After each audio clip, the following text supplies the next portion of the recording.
Bem, vamos continuar nossa aula e vamos começar criando uma classe programa com aquele método main, que é o método principal que é executado pelo Java. Public static void main, não tem segredo. Já vamos salvar o arquivo com .java para que o TextMate já coloque um pouquinho de cor para facilitar a nossa vida. E a primeira coisa que eu quero mostrar é como guardar um dado no programa.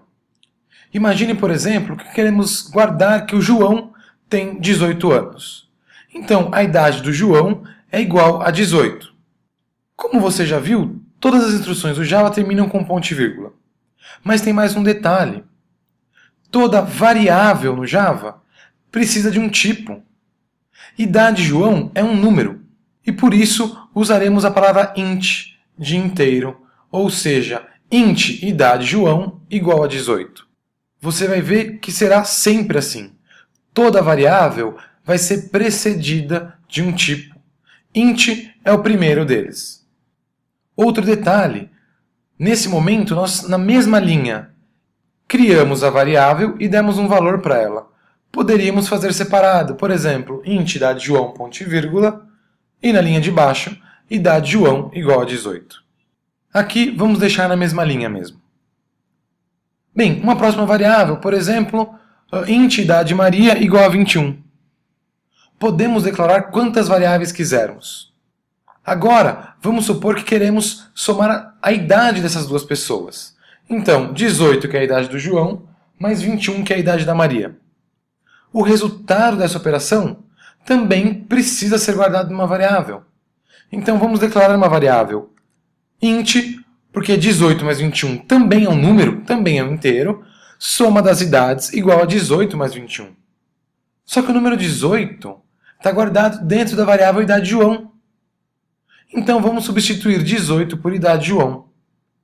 E a mesma coisa com o 21, idade Maria, ou seja, int soma das idades igual a idade João mais idade Maria.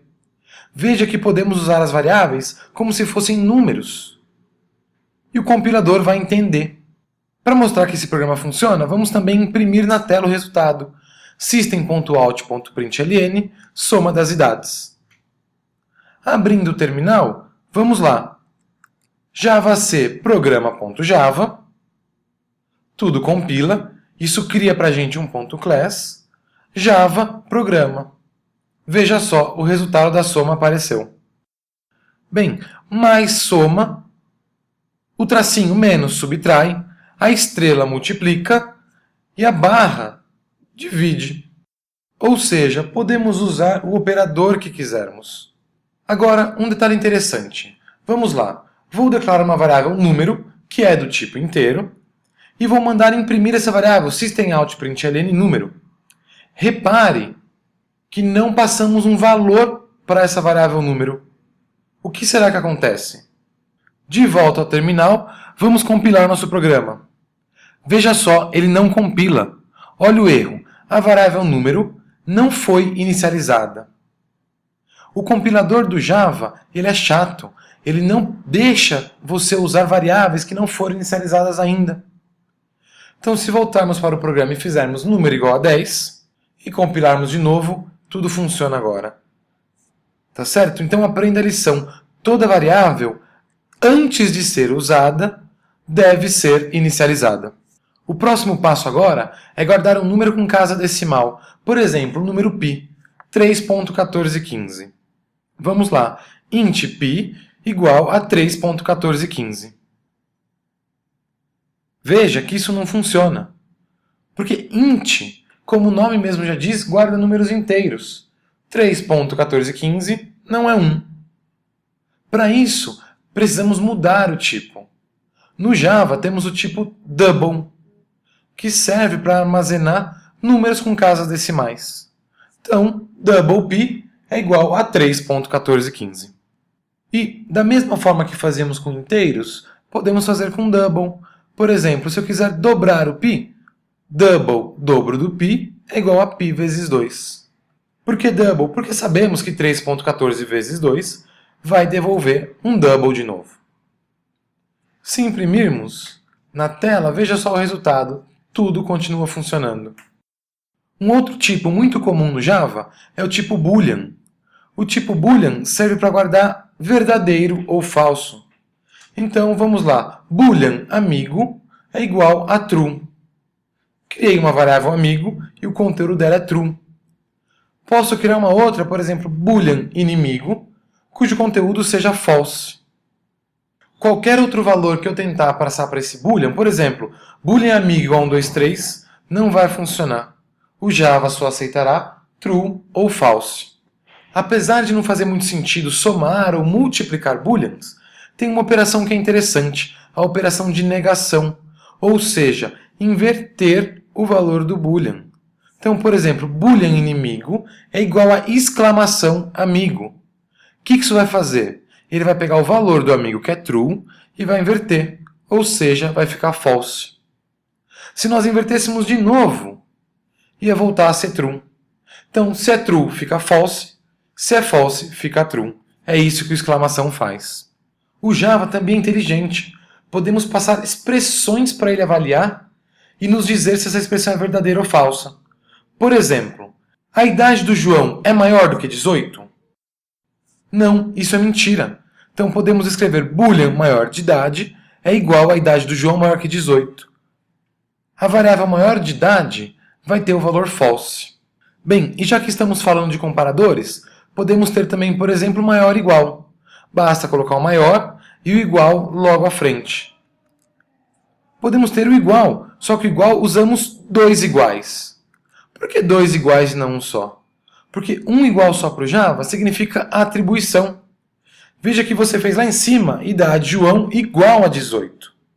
Aqui queremos comparar com 18, então usamos dois iguais. Menor igual, que é exatamente igual o irmãozinho, então põe o sinal de menor e igual, ou só o menor.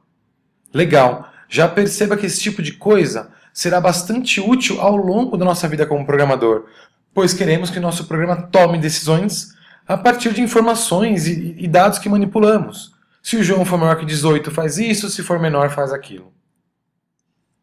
Bem, o próximo tipo é o tipo char. O char guarda apenas uma letra. Então, por exemplo, a letra M. Repare que eu usei apóstrofo, eu usei aspas simples. Uma letra só, um char é sempre representado por aspas simples. Mas muitas vezes não queremos guardar somente uma letra, mas sim uma palavra completa. Então, por exemplo, o nome de uma pessoa. Para isso, usamos o tipo string. String nome completo é igual a João da Silva, por exemplo. Perceba uma coisa interessante. Todos os tipos até agora tinham letra minúscula. Int, double, boolean, char. String, o S é maiúsculo. Tem uma pequena diferença e mais para frente entenderemos. Tipos com letra minúscula são conhecidas como tipos primitivos. Já vem na linguagem. String não. Mas deixa que mais para frente discutimos melhor isso. Vamos imprimir o nome completo para ver o resultado. Java Programa João da Silva. Excelente. Bem, vamos continuar nossa discussão sobre tipos. Deixe-me limpar nosso programa. E agora eu vou declarar uma variável inteira, número grande, igual a 99999, um monte de noves. O que eu quero mostrar para vocês é que int tem um tamanho máximo. Ele não aguenta qualquer inteiro possível. Se o nosso inteiro for muito grande, vamos precisar usar o tipo long. Para isso, eu até preciso colocar a letrinha L no final, para que o Java saiba que aquilo é um long. Então perceba, se eu for trabalhar com números pequenos, entre aspas, eu uso int. Se o meu número for muito grande, eu uso long. O contrário acontece com o double. Tem um outro tipo em Java que representa números com casa decimal, que é menor do que o double, ou seja, gasta menos memória do que o double. Esse tipo é o float. Float, outro pi, 3.14. Nesse caso não tem problema, 3.14 é pequeno e cabe inclusive no float. Agora um detalhe interessante quando temos tipos de tamanhos diferentes é a conversão de um para o outro. Então, por exemplo, int número igual a 10. O Java me permite fazer o seguinte: long, cópia de número igual a número. Veja que eu estou pegando um inteiro e colocando dentro de um long. O Java entende isso numa boa, não tem problema, afinal o Java tem a certeza que tudo que cabe num inteiro cabe num long. Não terei perda de informação. O mesmo não é verdade no caminho contrário. Se eu tenho um long e quero transformar ele em int, o Java não vai gostar, porque ele não tem a certeza absoluta que o que está lá dentro do long cabe num int. Imagina que nós tenhamos aquele número 99999 infinito e eu tente jogar ele para dentro de um int. O Java vai fazer uma besteira na conversão. Nesses casos ele não deixa. Mas se mesmo assim eu quisesse ser teimoso e colocar um long dentro do inteiro, eu preciso fazer isso de forma explícita. Como que eu faço? Basta colocar um int entre parênteses ao lado da variável que é long. Nesses casos, o Java vai entender, bom, ele está tomando a decisão de converter, eu vou tentar pegar esse long e colocar no inteiro, mesmo que uma besteira pode acontecer. Mas que besteira? Bem, um número não cabe no inteiro, então o Java vai colocar lá dentro um outro número maluco, que pode não ter nada a ver com o número que você guardou no long. A mesma coisa com o float. Se eu quiser pegar um double e enfiar num float, pode não caber, então eu preciso fazer a conversão explicitamente. Essa conversão é conhecida por casting. Sempre cuidado na hora de usá-lo, tá bem? Perfeito! Agora que já sabemos lidar bem com variáveis, vamos começar a tomar decisões a partir do conteúdo delas. Então, eu quero fazer um sistema simples. Por exemplo, um sistema para controlar quem pode ou não entrar na festa que eu estou dando. Então, se o visitante for maior de idade, ou seja, maior do que 18 anos, ele entra na festa. Caso contrário, eu preciso mandar ele voltar para casa. O C, em Java, basta escrever a mesma coisa em inglês, if. If é o cara que vai ajudar a gente a tomar a decisão. Ou seja, se uma coisa acontecer, faz isso. Se outra coisa acontecer, faz aquilo. O if recebe uma expressão booleana, igual aquele boolean que fizemos alguns minutos atrás. Então eu vou passar pelo seguinte, olha, if a idade do visitante for maior ou igual a 18, e vou abrir chaves. Agora, tudo que eu colocar dentro dessas chaves vai acontecer caso a expressão de cima seja verdadeira. Se o visitante for maior que 18, vamos colocar uma mensagem na tela. System.out.println, entra na festa. Caso contrário, else. System.out.println, volte para casa. Ótimo. Por convenção do Java, eu vou colocar o else na mesma linha das chaves anterior. Não que isso faça diferença, mas é padrão entre os desenvolvedores do mundo Java. Vou apagar aquelas linhas que eu escrevi em português somente para me ajudar a pensar e vou compilar o programa. Java C programa, Java programa, volte para casa. Por que volte para casa? Porque veja que o visitante tem 15 anos. Se eu mudar para 25, compilar e rodar de novo, agora a mensagem é outra, é entre na festa. Então veja só o nosso programa agora, ganhando um pouco de inteligência. Mas eu quero complicar mais. A pessoa pode entrar na festa se ela for maior de 18 anos ou amigo do dono. Ou é representado por pipe, barra. Isso significa ou. Compilando nosso programa, ele roda. Veja que apesar dele ter 15 anos, eu voltei no código anterior, certo? Ele entra na festa porque ele é meu amigo. Legal, mas eu posso querer mudar a minha regra. Ele tem que ter 18 anos e ser meu amigo. Não pode ser uma coisa ou outra, tem que ser as duas coisas. E, na expressão booleana do Java, é representado por dois ex-comerciais. Então, idade visitante maior que 18, e-comercial, amigo do dono. Veja que se compilarmos, volte para casa, porque ele é amigo do dono, só que ele é menor de idade. Vamos colocar o contrário agora, ele é maior de idade, mas não é amigo do dono. A mesma coisa, volta para casa. Só vai escrever entre na festa se ele for também amigo do dono. Eu posso escrever a expressão que eu quiser. O Java é bem inteligente, então eu posso colocar is, ous e assim por diante, que ele vai entender isso de maneira correta. Um if, aliás, pode ser composto por vários ifs juntos. Então, por exemplo, imagine que o visitante tenha mais do que 60 anos. Eu não quero escrever entre na festa. Nesse caso, eu quero escrever aproveite a melhor idade. Então eu vou colocar if idade visitante maior que 60, system.out.println e a mensagem. O if de baixo eu vou colocar else if. Então veja que eu posso juntar vários ifs com if, else if, else if, else if e por fim, opcionalmente um else. Vamos rodar o programa. Aproveite a melhor idade. Repare uma coisa. Quando o código Java cai dentro de um if, ele não executa os outros. Veja que, apesar de ele ter 60 anos, a expressão de baixo também é verdadeira, porque ele é maior que 18 e amigo do dono. Mas o programa exibiu apenas aproveite a melhor idade. Então ele vai executar o primeiro if e ele vai ignorar os próximos else ifs assim que ele encontrar o primeiro cuja expressão seja verdadeira. Ótimo. Vamos para a próxima.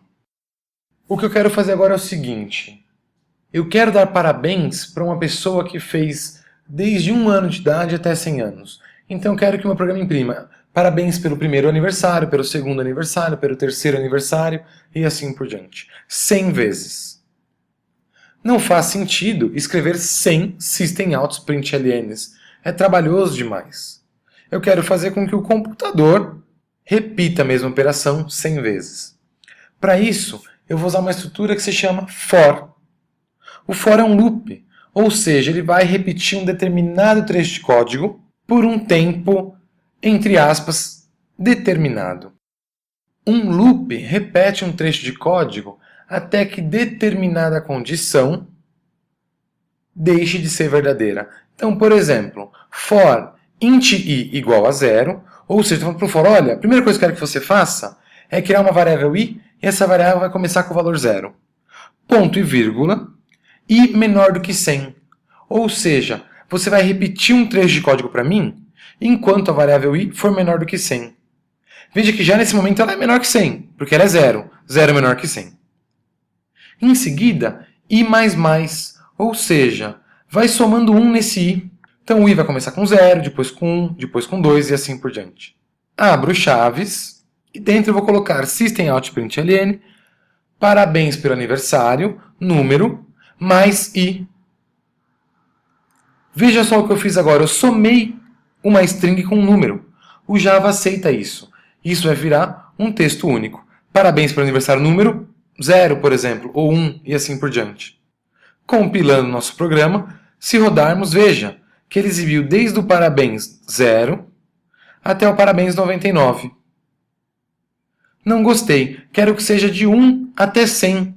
Então eu vou trocar o i para 1 ali na inicialização do for e vou colocar i menor ou igual a 100 na condição.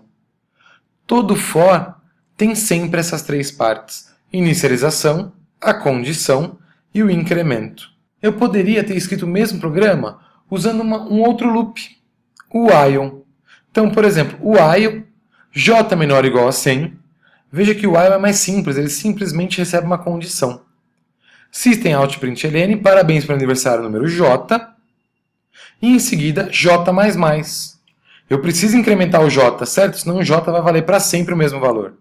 E, antes do while, eu declaro esse j. j igual a 1. Vou comentar o for, só para que não apareça duas vezes a mesma coisa. E veja, o resultado é o mesmo. Parabéns pelo aniversário 1 até o 100. Repare que, com o while, eu tive que me lembrar de inicializar a variável e de incrementá-la, que é mais ou menos o que o for fez. Vai de você agora escolher qual estrutura é mais interessante para o seu problema. Um outro detalhe interessante que precisamos discutir quando começamos a usar fors e ifs é o seguinte. Imagine que eu tenho um for qualquer, então for int igual a 0 e menor do que 10 i++, system.out.println i. Vamos complicar um pouquinho mais, vamos multiplicar esse i por uma variável multiplicador qualquer e compilar esse programa. Ótimo, o que esperávamos? 0, 2, 4, 6, 8 e assim por diante. 10 vezes. Vou multiplicar por 3, porque eu quero agora que alguns números ímpares apareçam. E eu vou fazer o seguinte, eu só quero imprimir o numeral se ele for um número par. Para saber se é um número par, basta saber se o resto da divisão desse número por 2 vale a 0. 4 por 2, o resto é 0. 5 por 2, o resto é 1. Resto da divisão em Java é representado pelo caractere %. Então, if i %2 igual a 0, se isso for verdadeiro, o número é par. Então, eu imprimo ele, system.out.println i vezes multiplicador, dentro do if. Veja que eu coloquei então um if dentro de um for.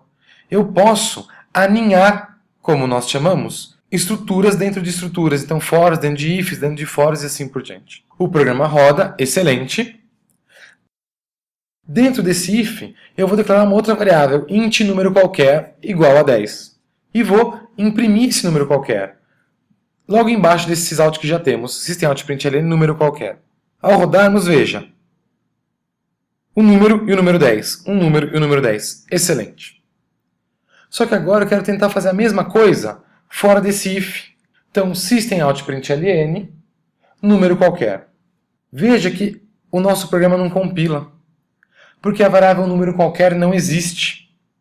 Nesse momento, o que eu quero mostrar para você é o seguinte: a variável só existe dentro do contexto dela, dentro do escopo dela. Então, a variável número qualquer foi declarada dentro do if. Ela só vai existir dentro desse if ou em coisas dentro desse if. Quando o if acabar, a variável número qualquer morre, desaparece. Veja que a variável multiplicador foi declarada no escopo do método main. Ou seja, ela vai existir dentro de todo o main.